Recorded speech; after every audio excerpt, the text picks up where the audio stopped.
కొంతమంది నాతో అంటాం నేను విన్నా. నేను చాలా సంవత్సరాల నుంచి ఆ చర్చికి వెళ్తున్నాను కానీ నన్ను ఇంకా పాస్టర్ని చేయలే అన్నాడు ఒక ఆయన నాతో. ఏంది, నేను చాలా సంవత్సరాల నుంచి ఆ చర్చికి వెళ్తున్నాను కానీ అసలు నన్ను ఇంకా పాస్టర్ని చేయలే అన్నాడు. ఈ మాట అన్నోళ్ళు ఒకళ్ళు కాదు, చాలామంది అన్నారు నాతో. నేను నవ్వుకున్నా.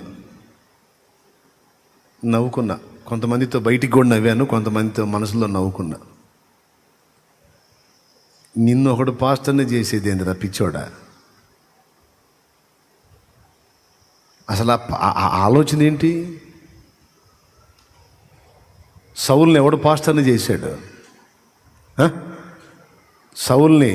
పౌల్ని ఎవడు పాస్టర్ని చేశాడు? ఈరోజు ఇక్కడ కూర్చున్న మీ అందరికీ ఈ పాఠం అర్థం కావాలనే ఈ అంశం ఎత్తుకున్నాను. జాగ్రత్తగా వినండి.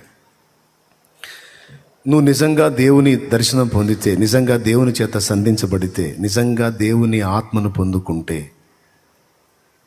నిజంగా నువ్వు పరిశుద్ధాత్మ స్పర్శను అనుభవపూర్వకంగా తెలుసుకుంటే నిన్ను ఆపటం ఎవ్వడి తరం కాదు. నా దేవుని పని చేయకుండా, నా దేవుని ప్రచురపరచకుండా, నా దేవుని చిత్తం సంకల్పం నెరవేర్చకుండా ఏసే ప్రభు, ఏసే రక్షకుడు, ఏసే దేవుడు, ఏసు తప్ప వేరొక మార్గం లేదు అని చెప్పకుండా నిన్ను ఎవ్వడు ఆపలేడు. ఎవరో నిన్ను పాస్టర్ని చేయాలా? ఎవరో నీ నెత్తిని కిరీటం పెట్టి నీకు కొంకికర్ర చేతికిచ్చి నిలువు టంగి వేసి నడుంకు తాడు కట్టి మెడలో 1 కిలో సిలువ వేసి నెట్టాల ముందుకి? నిద్రమోహమా? అసలు నువ్వు నిజంగా ఆత్మను పొందుకున్నావా? పరిశుద్ధాత్మను పొందుకున్నావా? అసలు నువ్వు పరిశుద్ధాత్మ శక్తితో నింపబడ్డావా? పరిశుద్ధాత్మను పొందుకుంటే, పరిశుద్ధాత్మ శక్తితో నింపబడితే, నేను గెట్ రావటం తర్వాత సంగతి. పాట్రమ్మ కాదు, అసలు ముందు ప్రకటించటం మొదలు పెడతావు, ప్రచురపరచటం మొదలు పెడతావు. ఎలుగెత్తి ఏసే క్రీస్తు, ఏసే ప్రభు, ఏసే దేవుడని, ఏసే మార్గమని ఘోషిస్తావు. దానికి ముహూర్తాలు లేవు, రాశి బలాలు లేవు, పేరు బలాలు అంతకన్నా లేవు. కొంతకాలం అనుభవం పొంది పరిశుద్ధాత్మ పూనులై ప్రకటించటం మొదలుపెట్టారు బలపడి. ఈరోజు గమనిస్తూ ఉన్నాను నేను, వారి యొక్క ప్రవర్తన ఫలాన్ని బట్టి వారు అసలు దేవునాత్మను కలిగి ఉన్నారా లేదన్న సంగతి నాకు అర్థమైంది. పరిశుద్ధాత్మ చేతనే నడిపించబడుతున్నారా, లేకపోతే మనుష్యాత్మ చేత నడిపించబడుతున్నారా, లేకపోతే దురాత్మ చేత నడిపించబడుతున్నారా అనేది వారి ప్రవర్తన ఫలాన్ని బట్టే మనకు అర్థమైద్ది. Praise the lord. ఏ ఆత్మ వీరిని ఏలుతుంది, ఏ ఆత్మని వీరు నడిపింపుకు పొందుకున్నారు అనేది అర్థమైద్ది. సౌలు అయితే మరి ఎక్కువగా బలపడి, ఏం బలపడ్డాడు? ఆత్మలో బలం పొందాడు. శిష్యులతో కొంతకాలం ఉండి యేసును గూర్చిన సత్యాన్ని తెలుసుకున్నాడు. తను అవగాహన పొందిన మేరకు, తనకు అర్థమైన మేరకు, తను తెలుసుకున్న మేరకు ఇతరులకు పరిచయం చేయటం మొదలుపెట్టాడు. మా చెల్లి, అన్నా, తపన,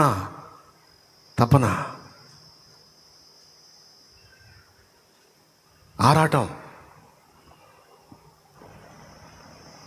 బలపడి. ఈరోజు ప్రభు రక్తంలో కడగబడ్డ వాళ్ళు చాలామంది ఉన్నారు ఇక్కడ. కొంతమంది అసలు ఇంకా కడగబడలేదు అనుకోండి, వాళ్ళు ఇంకా పాపాల్లోనే ఉన్నారు. ఇంకా వాళ్ళే నరకం నుంచి విమోచింపబడలేదు, ఇంకొకళ్ళని ఏం నరకం నుంచి కాపాడతారులే. కానీ కొంతమంది అట్టున్నారులే, ఇంకా వాళ్ళే పాపాలు గడిగేసుకోవాలా, వాళ్ళే ఇంకా బాప్తీసం పొందలే, ఇంకా వాళ్ళు ఎదుటి వాళ్ళని ఏం రక్షిస్తారులే కానీ వాళ్ళకే దిక్కులేదు. కానీ మీలో కొంతమంది రక్షింపబడ్డోళ్ళు ఉన్నారు. జన్మ కర్మ పాపాలు కడిగేసుకొని పరిశుద్ధపరచబడి ప్రభు సంఘముగా చేర్చబడ్డ వాళ్ళు మీలో అనేకులు ఉన్నారు. మీ విషయంలో దేవుడు ఎదురు చూస్తున్న 2వ ఘట్టం ఇది. మనము బలపడాలి అని కోరుకుంటున్నాడు ఆయన.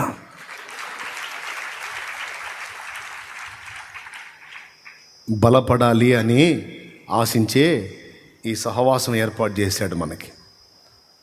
పరిశుద్ధుల సహవాసం, వాక్య సహవాసం, ప్రార్థనలో ప్రభు సహవాసం, సంఘ సహవాసం, ఉపదేశం. ఇదంతా ఎందుకో తెలుసా? ఆచారం కోసం కాదు. ఆదివారం ప్రార్థనకు పోవాలిగా, సరేలే పోయి వస్తా అని వచ్చి కూర్చొని కాసేపు పోవటానికి కాదు. ఓ ఈరోజు సండే కదూ, నేను చర్చికి వెళ్ళాలి అని అఫీషియల్గా వచ్చి కాసేపు కూర్చొని అఫీషియల్గా లేచి వెళ్ళిపోవటానికి కాదు ఏర్పాటు చేసింది. ఈ సహవాసం, ఈ ఉపదేశం, సంఘ సహవాసం, వాక్య సహవాసం, ప్రార్థనా సహవాసం, ఇవన్నీ ఏర్పాటు చేసి అన్ని బోధింపజేస్తున్న ఎందుకు తెలుసా? తన పిల్లలైన మీరు, నేను, మనం మరి ఎక్కువగా బలపడాలని ఆశిస్తున్నాడు ఆయన. అన్ని విషయాల్లో బలం పొందాలి. మన చేతులు బలం పొందాలి, మన కాళ్ళు బలం పొందాలి, మన హృదయం దిట్టపరచబడాలి, మన చెవులు బలపడాలి, మన నోరు బలపడాలి, మన దృష్టి బలపడాలి, మన ఆలోచన, మన మెదడు బలపడాలి. బలపడేది ఏంద్ర పిచ్చోడు? ఆల్రెడీ బలంగానే ఉన్నాం కదా అంటే ఈ భౌతిక శరీరాన్ని గురించి మై నహీ బోల్తా హే, మై క్యా బోల్తా హే? ఈ భౌతిక శరీరం గురించి చెప్పట్లా నేను. అంతరంగ పురుషుడు, అంతరంగంలో ఉన్న నీలో ఉన్న వ్యక్తి బలపడాలి. హల్లెలూయా. కొంతమందికి తలకాయ బలంగా ఉంటుంది, చేతులు ఓచ చేతులు. ధాతృత్వం విషయంలో బలపడరు కొంతమంది. వాక్యం వింటారు, ప్రార్థన చేస్తుంటారు, వాక్యం చదువుతుంటారు, దేవుని గురించి గొప్పగా చెబుతుంటారు, అన్నీ బాగానే ఉంటాయి. కానీ ధాతృత్వం అనే దానిలో ఓచ చేతులు, ఓచ కాలు చేతులు ఉంటాయే, ఓచ చేతులు గలవారుగా ఉంటారు. ఓచ చేతులు బలపడాలి. ఓచ చెయ్యి అంటే చెయ్యి ఉండటానికైతే ఉంటుంది కానీ పనికిరాదు. ఎందుకు? అది ఉన్నా ఒకటి, ఊడినా ఒకటి, ఏం లాభం దానివల్ల? కానీ ఉంటుంది, చెయ్యి ఉండటానికి ఉంటుంది కానీ ఓస చెయ్యి పనికిరాదు.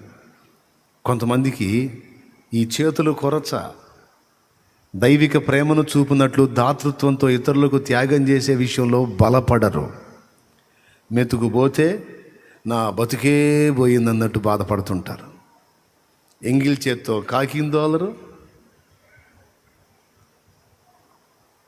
పిల్లికి అంత బిచ్చం వదిలిపెట్టరు. కొన్ని జీవితాలు ఏందో. మళ్ళా క్రైస్తవులు చూస్తా కూడా దాటిపోతారు, కనికరం చూపరు. అప్పుడు వీళ్ళు బలహీనలా బలవంతులా? పెద్దగా చెప్పండి. మీరు బలహీనంగా చెప్పకండి, బలంగా చెప్పండి. రైట్, జస్ట్ ఎగ్జాంపుల్ కోసం ఒకటి చూపించాం మీకు. బలపడాలి, చేతులు బలపడాలి. దాతృత్వం, త్యాగం చేయటానికి, కనికరం చూపటానికి, హెల్ప్ చేయటానికి ఈ చేతులు బలపడాలి. దీనుల కోసం పరుగులెత్తటానికి పాదాలు బలపడాలి. నడతలు వీక్ కొంతమందికి. చూడటానికి మంచిగా కాటా వేస్తే 100 కిలోలు తేలుతారు కానీ 4 రోజులకి, 3 రోజులకి, 2 రోజులకి, 2.5 రోజులకు పడతా ఉంటారు. పడేదను బలహీనుడనైతిని ప్రభువా, బలహీనురాలనైతిని ప్రభువా అనుకుంటా ఉంటాం.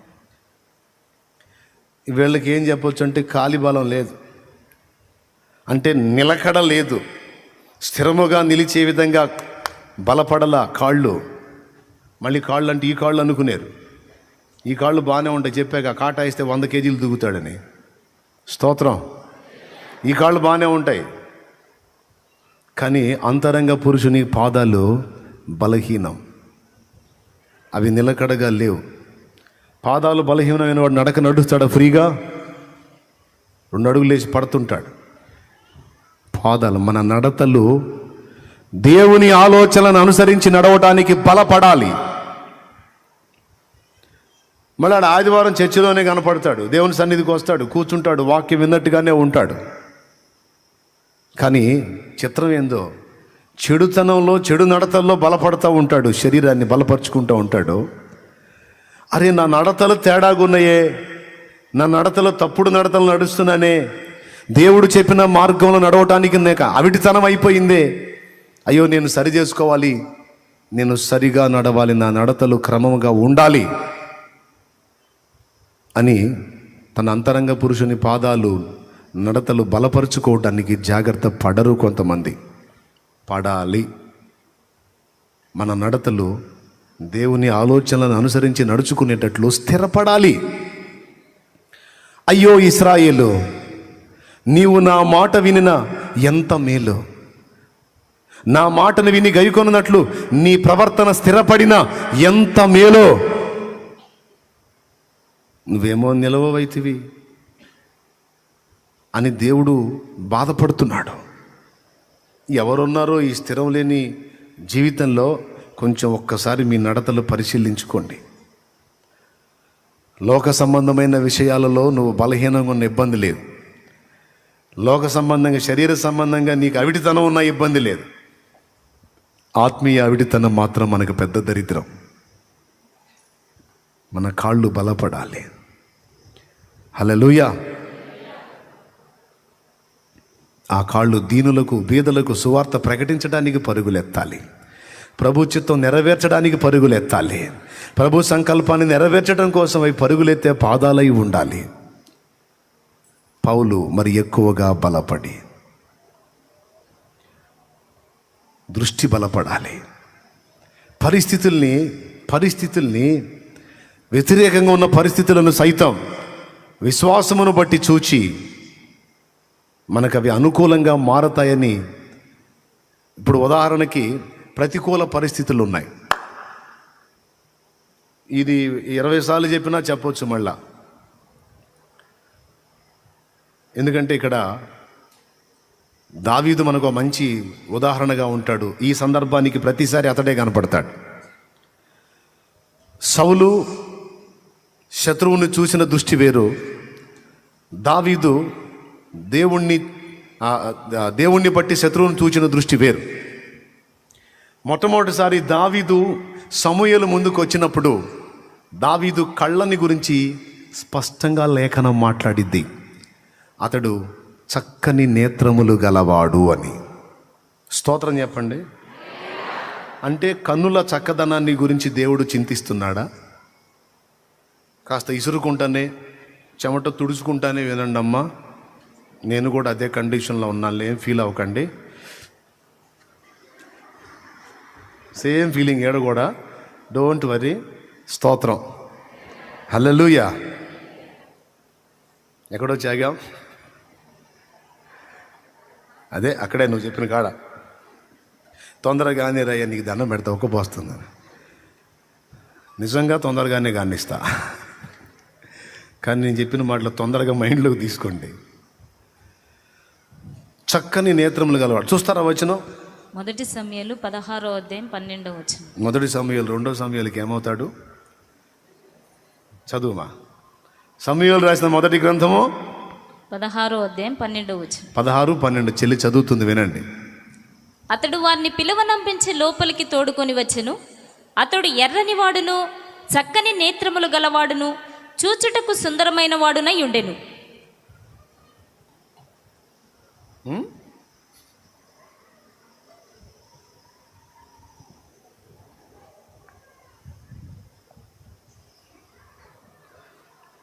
మీరేమన్నా ఆలోచించారా?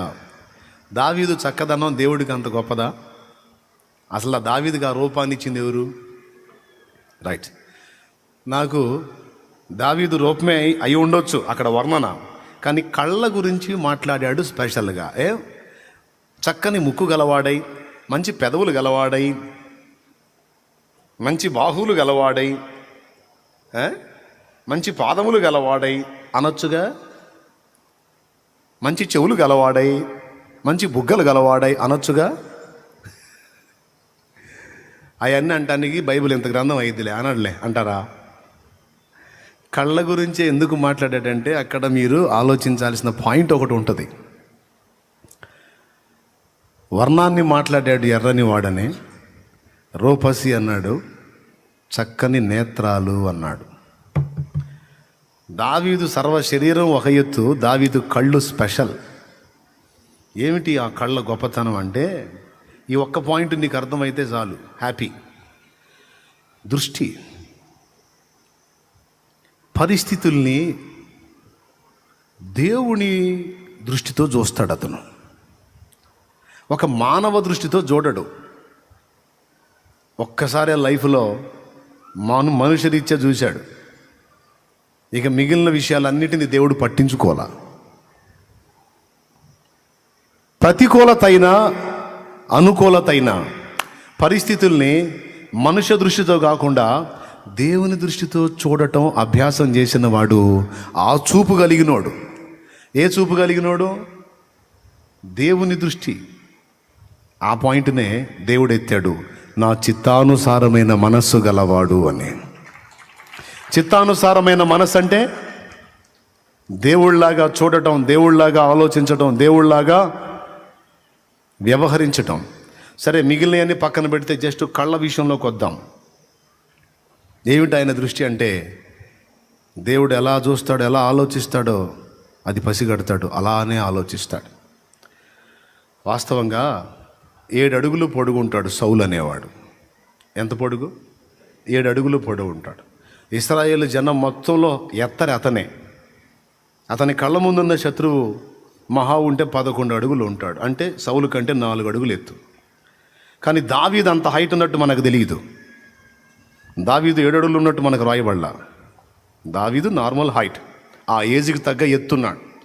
వాస్తవంగా చూస్తే సౌలు భయపడాలా గొల్యాతుకి, దావీదు భయపడాలా పెద్దగా కదా? కానీ సౌలేమో వాడి హైట్ని, వాడి వెయిట్ని, వాడి యుద్ధ నైపుణ్యాన్ని గురించి మాట్లాడుతుంటే దావీదు అసలు ఆ ప్రస్తావన ఒప్పుకోడు. అబ్బాయి వాడి గురించి చెప్పవాకండి సార్, నాకు పర్మిషన్ ఏంటి, నేను చూసుకుంటా అంటాడు. అంటే శత్రువు యొక్క బలాన్ని, గొప్పతనాన్ని గురించి మాట్లాడుతుంటే వినలేడు.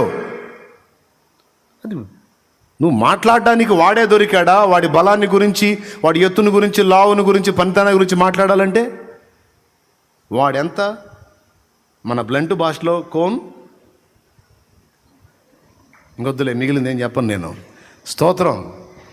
అది దావీదు ఫీలింగ్. అరే నువ్వు వర్ణించాలంటే, గొప్పగా మాట్లాడాలంటే, గొప్పగా చెప్పుకోవాలంటే మన దేవుడు ఉన్నాడు సార్, మన దేవుడు ఉన్నాడు. దేవుని వలె చూస్తాడు, దేవునికి వెళ్ళి చూస్తాడు. ఈ కళ్ళు దేవుని చూసే కళ్ళు. అందుకే దావీదు నేత్రాలు చక్కనివన్నాడు దేవుడు. స్తోత్రం. దేవునికి వెళ్ళి చూస్తాడు, దేవుని దృష్టితో చూస్తాడు పరిస్థితుల్ని. చిన్న మాట కాదు ఇది, చాలా సీరియస్. చాలామంది దృష్టి ఇలా ఉండదు. దృష్టి విషయంలో చాలామంది బలహీనలై ఉంటారు. Praise the Lord, praise the Lord brother. Brothers కూడా కూర్చొని లైవ్లో వింటూ ఉన్నారు. దేవునికి మహిమ. చెప్పాలి, అందరూ గట్టిగా చెప్పాలి. మీరు కావాలంటే ఇంటికి వెళ్ళి చదువుకోండి. సౌలు గొల్యాతుని గురించి గణపరిచి మాట్లాడతాడు, దావీదు దేవుని గణపరిచి మాట్లాడతాడు. అంటే సౌలు గొల్యాతుకి వెళ్ళి చూస్తుంటే దావీదు ఆయనకి వెళ్ళి చూస్తున్నాడు. అంతేకాదు, శత్రువు వచ్చి కళ్ళ ముందు నిలబడితే శత్రువుని కాదు, అంత శత్రువుని కూడా ఒక్క తన్నుతో మట్టు పెట్టగల దేవుని వైపు చూస్తున్నాడు. 6 మూరల జానుడు, 6 మూరల జానుడు, 6 మూరల జానుడు అని వాడి గురించి కలవరించకపోతే అసలు మనల్ని చేసినోడు ఎంత పొడుగు, ఎంత లావు. పొడిసిటిలోన జలములను కొలిచిన వాడితడు, పర్వతములను త్రాసులు తూచిన వాడితడు, కుడిసిటిలోన జలములను కొలిచిన వాడితడు. ఇది దోసిలి, ఇందులో సగం పుడిసిలి. అగాధ సముద్ర జలాల్ని ఈ పుడిసిలితో గొలిసిపోసాడంట. సముద్రం చూసారా? ఎంతమంది చూశారు? స్తోత్రం. అంత పెద్ద అగాధ సముద్రాల్ని దోషులతో పడవటానికి కొలిసిపోయటానికి కొలవటానికి కుదరలే, పుడిసిలతో కొలిసిపోసాడంట. అప్పుడు ఇక ఆ చెయ్యి ఎంత ఉందో, ఆ పుడిసిలు ఎంత ఉందో ఒక్కసారి ఊహించండి.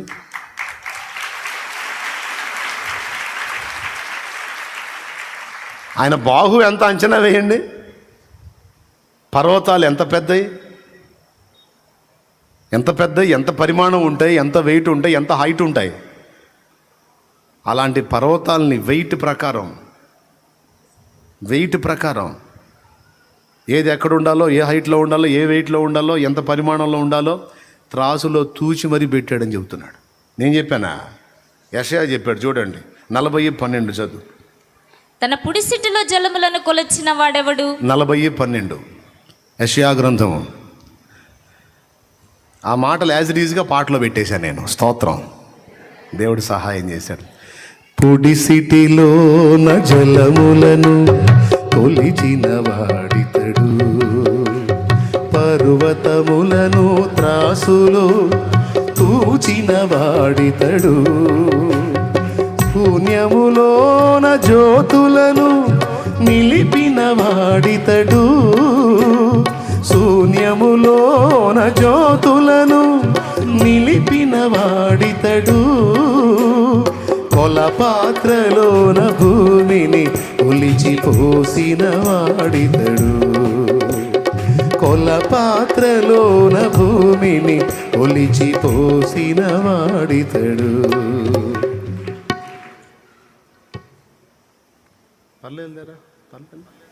జగతి పునాదులు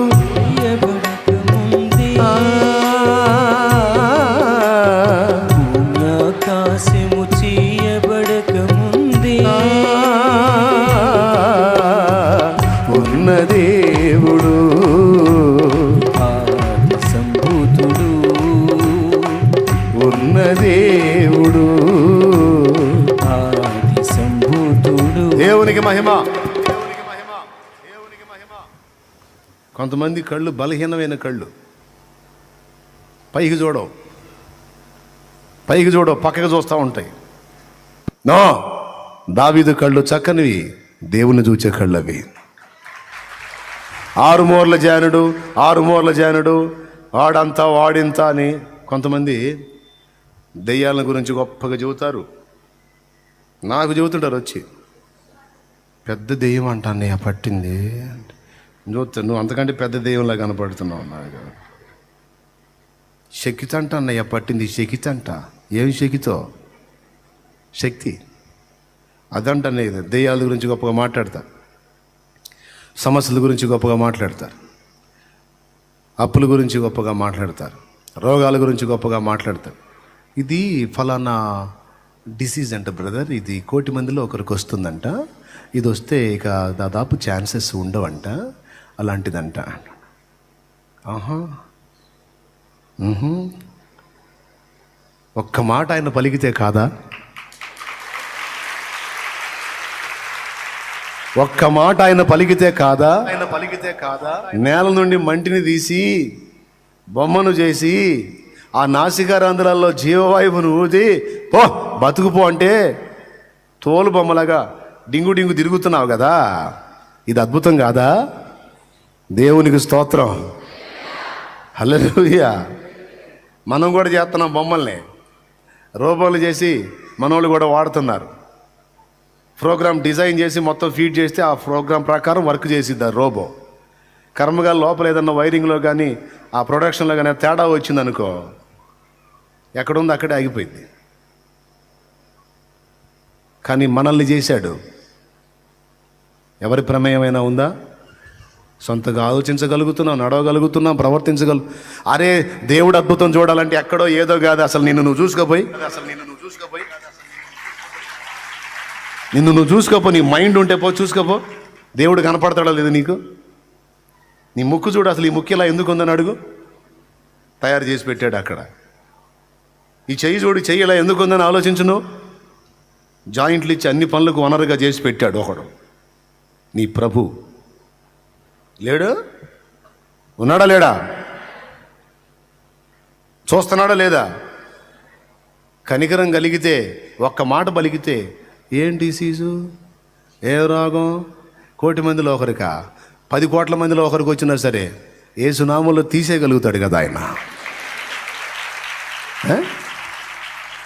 పరిస్థితులని భీకరంగా ఊహించుకొని వాటిని గణపరిచి వాటిని గొప్పగా చూసుకునే ఆ దృష్టి మనకి మార్పు రావాలి.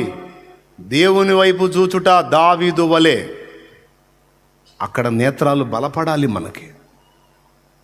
బలహీనమైన కళ్ళు కాదు, దేవుని వైపు చూసే కళ్ళు బలమైన కళ్ళు. హల్లెలూయా. అన్ని కాలాల్లో ఆయనకి వెళ్ళే. చూద్దామా? రైట్.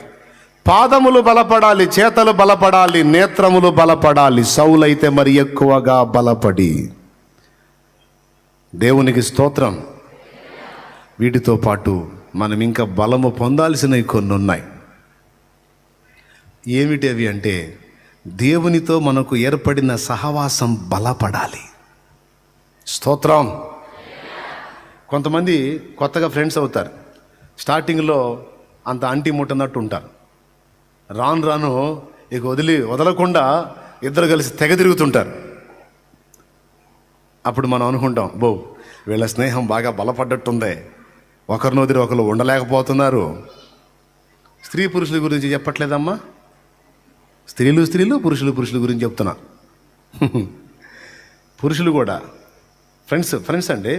ఫస్ట్ ఏదో లైట్గా స్టార్ట్ చేస్తాం, తర్వాత బలపడతాం ఫ్రెండ్షిప్లో.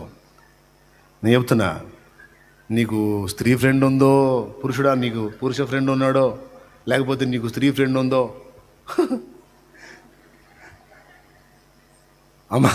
అమ్మా నీకు పురుష ఫ్రెండ్ ఉన్నాడో, నీ కర్మ, నీ దరిద్రం, ఎట తగలబడ్డావో. నేను చెబుతున్నా, ఆ స్నేహాల్లో బలపడకూడదమ్మా, ఆ సహవాసాల్లో బలపడకూడదమ్మా. అవన్నీ బలహీనమై వదిలిపోవాలమ్మా యేసునామంలో. దేవునితో స్నేహంలో బలపడాలి, దేవుని సహవాసంలో బలపడాలి. స్తోత్రం. సర్వకృపానిధివే, సంపదల సర్వకృపానిధివే, సంపదల గనివి, సకలము చేయగలని వైపేనా కన్నులేతి చూచెదా. సకలము సకలము సకలము సకలము చేయగలని వైపేనా కన్నులేతి చూచెదా. తమ్ముడా, దృష్టి మారాలి. ఇంకేం మారాలి? సహవాసం బలపడాలి, దేవునితో స్నేహం. సహజంగా స్టార్టింగ్లో కాస్త బలంగానే ఉంటుంది, కానీ మధ్యలో దరిద్రాలు ఎంటర్ అవుతాయి, అక్కడ బలహీన పడతాం. ప్రతి భక్తుడు జీవితంలో ఎప్పుడోసారి ఎక్కడో చోట దేవునితో సహవాస విషయంలో బలహీనపడే ఘట్టాలు ఎదురవుతాయి. కృంగిపోకండి, జాగ్రత్త పడండి. తిరిగి ఆయనతో సహవాసాన్ని బలపరుచుకోవటానికి దృష్టి నిలపండి, ప్రయాసపడండి. ఎందుకు తెలుసా?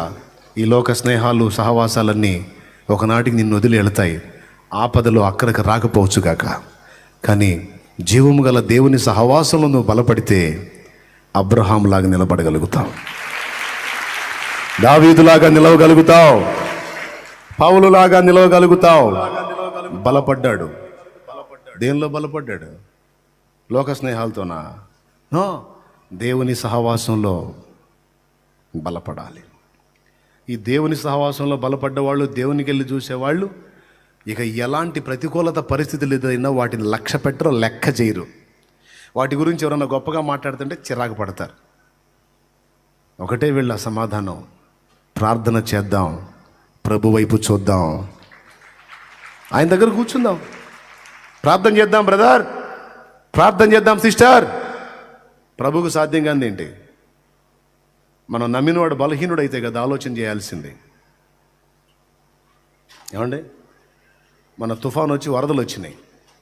వరదలు వస్తే ఒక ప్రాంతంలో వాళ్ళు ఆరాధించేటువంటి విగ్రహాన్ని వాళ్ళు మోసుకొని పోతున్నారు పాపం. కాపాడుకోవటానికి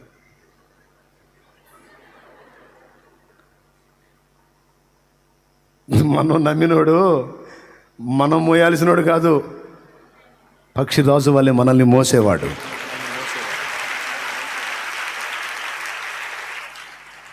హల్లెలూయా చెప్తారా? చెప్తారా? ఎవరిని మోసేవాడు? మనల్ని మోసేవాడు. పదండ్రా పదండ్రా, నీళ్ళు పెరుగు పెద్దగా అవుతున్నాయి, పండ్రా పండ్రా.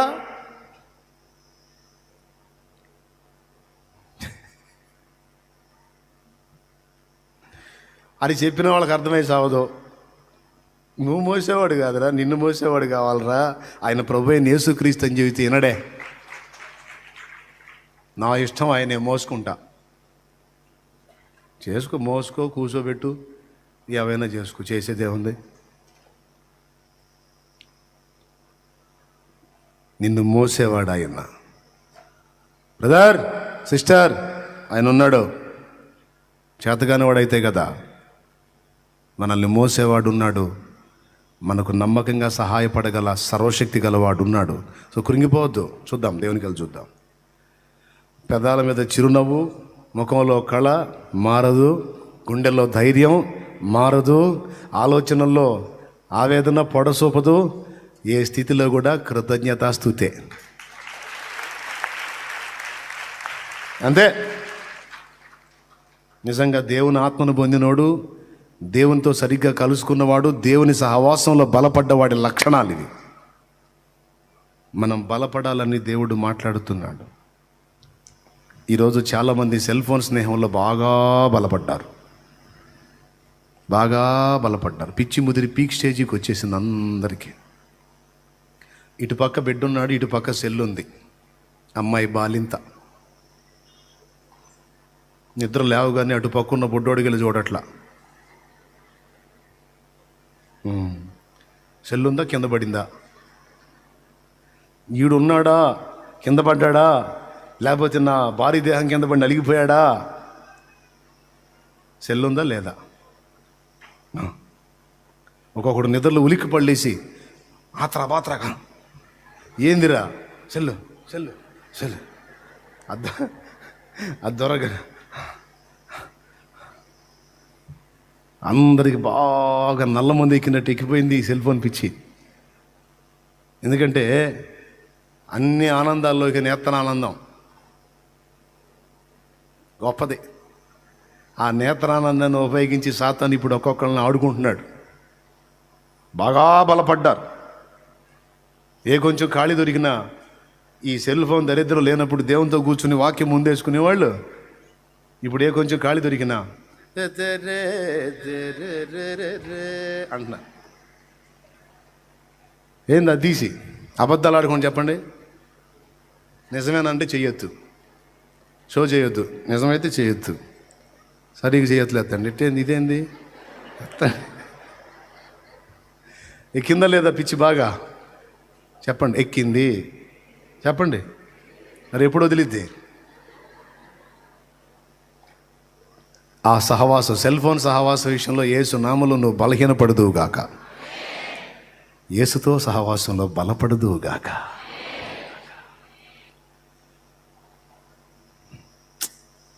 సహవాసం అండి, దేవుడితో కూర్చోవాలండి. ఈ సెల్ ఫోన్ దరిద్రం లేదు అప్పుడు, వెనకటి రోజుల్లో కూర్చున్నారు అందరు కలిసి రౌండ్లో ప్రార్థనలో కూర్చున్నారు. తాతయ్య గారని పెద్ద ఆయన ఆయన పేరు యెషయా గారు. మా ఐజీ అన్న చెప్పాడు ఆయన గురించి. దైవజనుడు అందరూ కలిసి ప్రార్థనలో కూర్చున్నారు, ప్రార్థన చేస్తున్నారు, దేవునితో సహవాసంలో ఉన్నారు. ఈ దైవజనుడు ఈ పెద్ద ఆయన, అయ్యా ఫలానూరులో మన సహోదరుడు ఉన్నాడు కదా, ఆయన్ని ప్రభు పిలిచాడు అయ్యా, ప్రభు దగ్గరికి వెళ్ళాడు, ఆ కుటుంబం కోసం ప్రార్థన చేయండి అన్నాడు. ఈయన ఎక్కడో వేరే ఊర్లో ఉన్నారు, ఫోను లేదు, అప్పుడు ఏ సౌకర్యం లేదు. ఇలా జరిగిందని అవతల ప్రక్క నుంచి చెప్పడానికి, తెలుసుకొని మాట్లాడడానికి ఏం తెలియదు. ప్రార్థనలో ఉన్నారు, దేవుని సహవాసంలో ఉన్నారు, కనిపెట్టి ప్రార్థన చేసుకుంటున్నారు. కనిపెట్టి ప్రార్థన చేస్తున్నారు. బ్రదరు స్తోత్రం అయ్యా అయ్యా అయ్యా అయ్యా అండి అయ్యా అనుకుంటా కనిపెట్టుకొని ఉన్నారు దేవుని సన్నిధిలో. వాళ్ళ సహవాసానికి చెందిన వ్యక్తి, వేరే ఊర్లో ఉన్న వ్యక్తి దైవ చిత్తానుసారంగా ప్రభు దగ్గరికి వెళ్ళిపోయాడు. ఆ వెళ్ళిన ఘట్టాన్ని చూపించాడు ఆయనకి. అయ్యా ఫలానా పేరు, ఊరి పేరు, పర్సన్ పేరు మొత్తం చెప్పి ఆయన వెళ్ళాడు, ప్రభు దగ్గరికి వెళ్ళాడు. అయ్యా ప్రభు పిలిచాడు, ప్రార్థన చేయండి, ఆ కుటుంబం కోసం కొంచెం ఆదరణ కోసం ప్రార్థన చేయండి అంటే ఆ కూర్చున్న గుంపులో ఒకడు లేచాడంట. ఈ ముసలోడు ఈ మాట చెప్పాడు, నిజమో కాదు తేల్చుకొని వస్తానని ఆయన చెప్పిన ఊరికి అడ్రస్ ప్రకారం పోయాడంట. ఇంటి దగ్గర కూడా పోలా, అదిగో ఆ ఇల్లే అని ఆ ఇంటి దగ్గరికి పోయి చూస్తే ఇంటి ముందు టెంట్ వేసి ఉంది, టెంట్ కింద ఒక డెడ్ బాడీని పండుకోబెట్టున్నారు. మళ్ళీ నోరు మూసుకొని వచ్చి చెప్పాడంట, పెద్ద ఆయన చెప్పింది అక్షరాల్లో నిజం, అక్కడ అది జరిగే ఉంది అని. ఎట్లా సాధ్యం? మన సహోదరుడైన లాజరు నిద్రించుచున్నాడు, రోగి అయి ఉన్నాడు, అతడు నిద్రిస్తున్నాడు, అతను లేపుటకు మనం పోదాం రండి అన్నాడు ప్రభు. నిద్రించి ఉన్నాడు, మనం లేపడానికి వెళ్దాం రండి అన్నాడు. ఇక్కడ ఉన్నోడికి ఎట్ట తెలిసింది? ఎప్పుడన్నా ఆలోచించారా? అయ్యలారా, ఓడకే కానీ ఓడలో ఉన్న మనకి ఏ ప్రాణహాని జరగదు, నా మాట విని ఆహారం పుచ్చుకోండి అన్నాడు పౌలు. ఎట్లా తెలుసు? పౌలు చెప్పాడు, నేను ఎవని యందు భయభక్తులు కలిగి ఉన్నానో ఆ ప్రభు తన మాట తెలియజేశాడయ్యా నాకు. ఓడకే కానీ ఓడలో ఉన్న వాళ్ళకి ఏం హాని కాదని చెప్పాడు. అందుకే ఇదిగో నేను ఆహారం తీసుకుంటున్నాను, మీరు కూడా తీసుకోండి అని వాళ్ళని బలపరిచాడు. ఎలా తెలిసింది? స్తోత్రం, హల్లెలూయా. నీవు వెళ్ళు సౌలా, నీవు వెళ్ళు, ప్రవక్తల గుంపు నిన్ను ఎదుర్కొంటుంది, క్రొత్త మనసు నీకు వస్తుంది అని సమూయేలు చెప్పాడు. ఎలా తెలిసింది? యెషయి, నీ కుమారులు ఇంతేనా, ఇంకెవరన్నా ఉన్నారా? అందరినీ తెచ్చి నీ ముందు పెట్టానే, వీళ్ళెవరిని కోరుకోలే ఆయన, వీళ్ళైనా ఇంకెవరు ఉన్నారా? ఇంకా కడసారి వాడు ఉన్నాడు కానీ వాడు చిన్నోడు, వాడికి ఇవన్నీ ఏం తెలియదు, అందుకని వాడిని గొర్రెల గాయడాన్ని పెట్టాను, పిలిపించవాయా. అల్లంత దూరంలో వస్తుండగానే సమూయేలుతో మాట్లాడుతున్నాడు దేవుడు. అదిగో నేను కోరుకుని వాడు వచ్చుచున్నాడు, తైలం కొమ్ము తీసుకొని వెళ్ళి తైలం వైపో. ఏ సహవాసంలో బలపడ్డారు వీళ్ళు? పెద్దగా చెప్పండి ఒకసారి. అదండి మనం చేయాల్సిందే, అందులో మనం బలపడాల్సింది. మోకాళ్ళుని ప్రార్థనలో కనిపెట్టి దేవుడిచ్చే సమాచారాన్ని అందిపుచ్చుకొని ప్రార్థన చేస్తూ, అవతలి వాళ్ళని సరిచేస్తూ, చక్కదిద్దుతూ, అవసరమైతే హెచ్చరిక చేస్తూ దేవుని శక్తి అనుభవించాలి. అంత ప్రశాంతంగా ప్రార్థనలో కనిపెట్టే గుంపులయ్యి ఈరోజు మనం ఈ రాత్రంతా మేలుకొని ప్రార్థనలో కనిపెడదాం వస్తారా అని మాట్లాడుకున్న నలుగురు ఏరి మనం ఈ పగలో ఫాస్టింగ్ ఉండి ప్రార్థనలో కనిపెడదాం, ప్రార్థన చేసుకుందాం, ఏకాంతంగా ప్రభుతో కలిసి ఉందాం, వస్తారా అని చెప్పుకునే గుంపులయ్యి అని మాట్లాడుకునే వ్యక్తులేరి, అలా ఒకరినొకరు దేవునితో సహవాసానికి, బ్రదర్ ప్రార్థనకి రేపుకునే వాళ్ళు ఏరి. ఏరి సోదరా,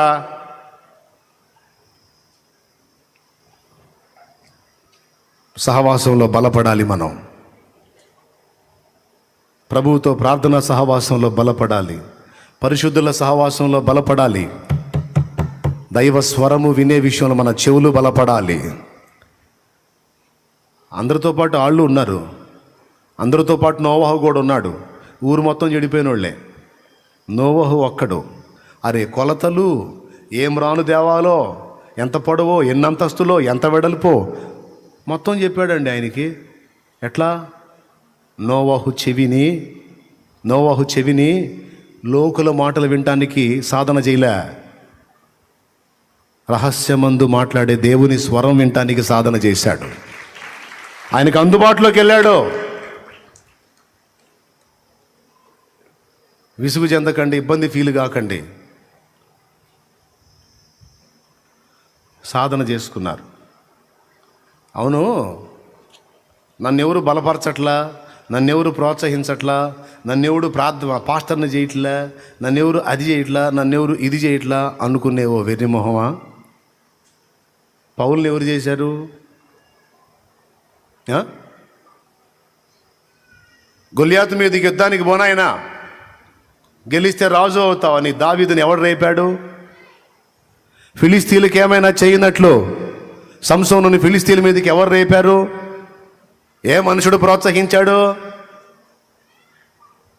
నువ్వు దేవుని సేవ చేయడానికి, దేవుని కొరకు బ్రతకడానికి, ఇతరులకు సువార్త ప్రకటించడానికి, ప్రార్థనా బృందంగా ఒక బృందాన్ని స్థాపించడానికి, పరిశుద్ధులకు ఉపచారం చేయడానికి, దైవ సేవ చేయడానికి దేవుని ఆత్మే నిన్ను రేపుతాడు. ఎవరో రేపాలి, ఎవరో నాకు ప్రోత్సాహం ఇవ్వాలి, ఎవరో నన్ను ఎక్కడో అందలం ఎక్కించాలి. ఎవడు చెప్పాడు నీకు? నువ్వు దేవుని సహవాసంలో బలపడితే, దేవుని ఆత్మను కలిగి ఉంటే ఆ ఆత్మే నిన్ను రేపుతాడు, కుదురుగా ఉండనీయడు ప్రభు పని చేయకుండా. ఓకేనా? సౌలు మరి ఎక్కువగా బలపడి, ఇంకా మనం బలం పొందాల్సింది చాలా విషయాలు ఉన్నాయి. దేవుని సహవాసంలో బలపడాలి, సత్యవాక్య విషయంలో బలపడాలి. ఈరోజు దుర్బోధలు భయంకరంగా రేగి ఎవ్వడికి దోచిన బోధవాడు చేస్తున్నాడు. కొంతమంది సత్య సంబంధులు కూడా దుర్బోధలో పడి భ్రష్టులైపోతున్న పరిస్థితి ఉంది. ఎవ్వడికి వాళ్ళు జాగ్రత్త పడి వాక్య ధ్యానం, వాక్య అవగాహనలో బలపడాలి. లోక సంబంధమైన జ్ఞానం చాలా ఉంటుంది, కానీ దైవిక జ్ఞానాన్ని సాధన చేయటల్లా. కొంతమంది హద్దులు పెట్టేసుకున్నారు. ఇంతవరకే నా భక్తి, ఇంతవరకే నా సాధన, అంతకుమించి నాకు అక్కర్లేదు. నేను చెప్పనా, ఒరిజినల్గా పరిశుద్ధాత్మ పూర్ణులైన వాళ్ళు, ఆత్మశక్తి చేత నింపబడి ఆత్మచేత రేపబడే వాళ్ళు అల్ప విషయాల్లో తృప్తి చెందరు. దేవుని కొరకు గొప్ప కార్యాల కోసం ఎదురు చూస్తారు, సాధించడానికి నడుం కడతారు, సాధించుటలో బిజీ అవుతారు. ఓయ్ వింటున్నారా?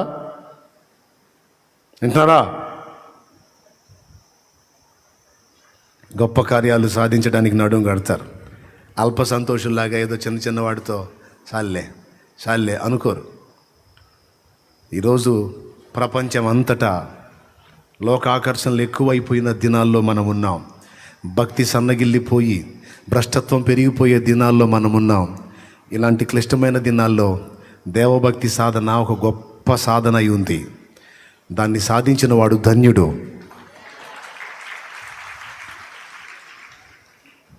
త్యాగము చేయునట్లు మన చేతులు బలం, దీనుల కొరకు పరిగెత్తడానికి మన పాదాలు బలం, దేవుని వైపు చూడటానికి మన దృష్టి బలం, దేవుని ఆలోచనలు పసిగట్టడానికి మన బుద్ధి బలం, దేవుని స్వరం వినడానికి మన చెవి బలం, దేవునితో నడవడానికి సహవాస బలం. మనం అందరం బలపడాలి. నువ్వే కృషి చేయాలి. నన్నెవరు రేపారండి? చివరి మాట చెప్తున్నా, నన్నెవరు రేపారు? నాయనా పోటుగాడా, నువ్వు వెళ్ళమ్మా, వెళ్ళి సేవ చేయమ్మా, సంఘం కట్టమ్మా, సువార్త చెప్పమ్మా అని నన్నే పోటుగాడు రేపాడు. ఎవరు రేపారు? దేవుని ఆత్మ భక్తులను నా ముందుకు తీసుకొచ్చి చూపించి, ఇదిగో వీళ్ళు ఇలా ఉండి ఇంత స్థానంలో ఉండి అంతటిని వదిలి నా కోసం వచ్చారు, నా కోసం ప్రకటించారు, ఎన్నో ఆత్మల్ని రక్షించారు, ఎన్నో జీవితాలను వెలిగించారు. నా కుమారుడా, నీవు కూడా నీ అవగాహన పొందిన కొలది అనేకులకు ప్రకటించాలి. నువ్వు ప్రకటించాలి. లోక స్నేహం చేయవాకు నా కుమారుడా, నాకు దగ్గరలోకి రా, నాకు సమయాన్ని ఇవ్వు, నాతో గడుపు, నా స్నేహంలో బలపడు, నేను వాడుకోవాలి. చాలామందిని నీ ద్వారా నేను వెలిగిస్తాను, నాకు అందుబాటులోకి రా. ఎవరో నీకు రారు, ఎవరో వచ్చి నీకు అందలం ఎక్కించరు, ఎవరో వచ్చి నిన్ను చేయబట్టుకొని నడిపించరు.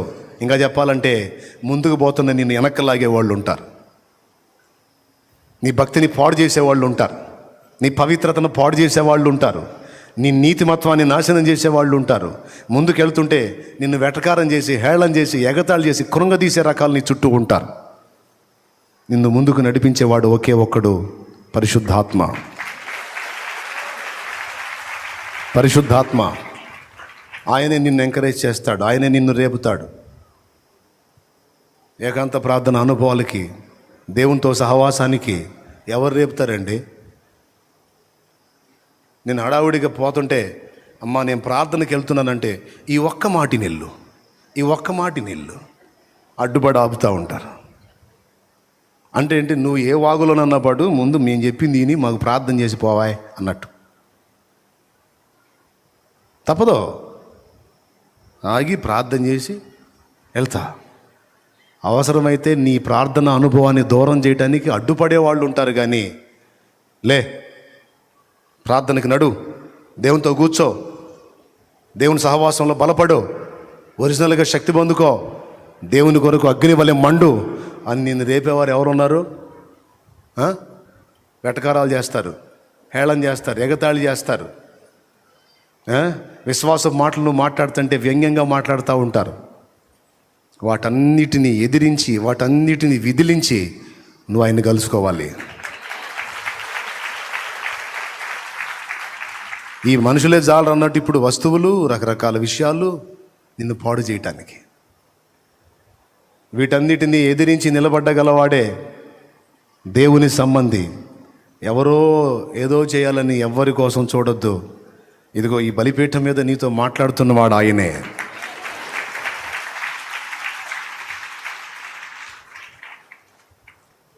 రేపుకోవాలి. దేవుని ఆత్మ ఇచ్చే స్పర్శను గుర్తుపట్టి నీ అంతటా నువ్వే నీ హృదయాన్ని రేపుకొని దేవుని పని కొరకు నీతో ఉన్న నలుగురిని రేపే వ్యక్తివిగా నువ్వు ఉండాలి. దేనికి? సినిమాలకా, సీరియళ్ళకా, సోది ముచ్చట్లకా, సోది వ్యవహారాలకా, షాపింగ్కా, వీటన్నిటికీ బాగానే రేపుతారు. ఏ వదినా వస్తావా అనుకుంటా పోతారు. ప్రార్థనకి రేపు సావరు, భక్తికి రేపాలి.